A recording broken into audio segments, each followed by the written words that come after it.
I applaud your bravado.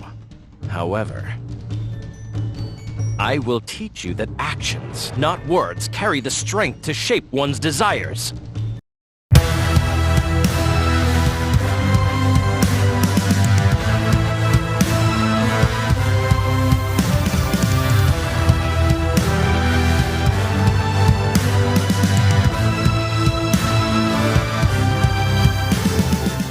So, ladies and gentlemen of the one-man fandom and strangers watching, while doing some of these character compendiums, I kind of got inspired to muse a little bit, to look back on an aspect that I completely forgot about, that I had given pretty much no credit to, and I am ashamed of it. And that character for the character compendium is, in fact, CFW Brave. I find that his character arc and his opposition to Uni, while also not really being an antagonist, is a rather interesting dynamic. CFW Brave is incredibly underrated, and he serves one of the most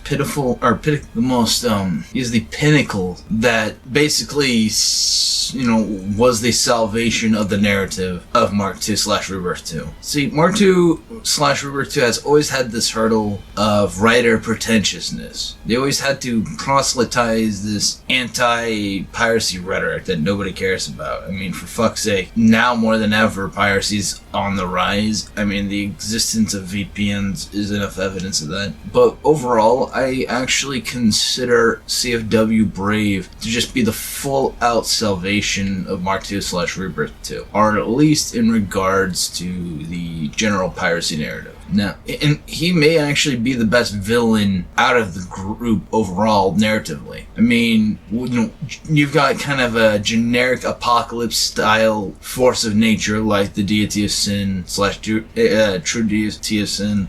You have a lolicon pedophile in CFW Trick, which, while well-written as an antagonist, is still a pedophilic character. You got generic rage lord in CFW Judge. I have to say that overall, even though magic is a better final foil for the protagonists, and is generally more intimidating and overall has a more commanding, terrifying aura and presence, narratively speaking, for the messages they were trying to communicate and come across, CFW Brave was probably the most impactful and possibly more contesting of the convictions of the characters through the lens of Uni. He is the ultimate adversity to the messages that Mark 2 / Rebirth 2 kind of proselytize. And that's the whole piracy. And what makes it interesting is that CFW Brave isn't really an antagonist or villain in that regard. He's kind of a conscientious type that is rarely given credit to. It's really a fascinating conflict of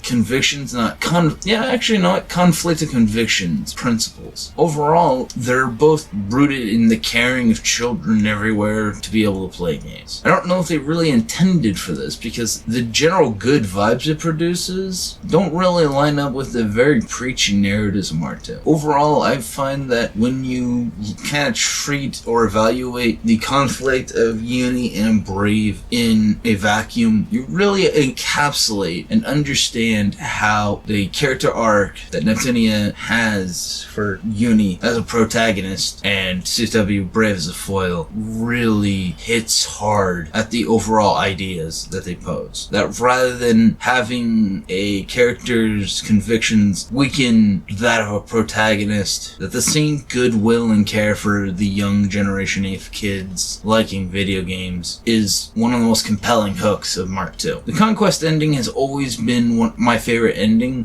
but out of all the character dynamics, sorry to Nepgear and CFW Magic's foil of main character / main villain, sorry about your damn luck, but overall, CFW Brave is the true savior of Mark 2. Now, I'm sure you may or may not agree with me on this. I hope you enjoyed the entertainment part of what I'm saying at the very least. You will be probably eventually be getting some Neptunia tier lists as a discussion video series, so keep that in mind, because after this is basically kind of currently the last character discussion idea I have, and so eventually I'll get back to it, but I kind of have to like churn these out in sections so that I'm inspired a little bit. Of course, if you want to, you know, have...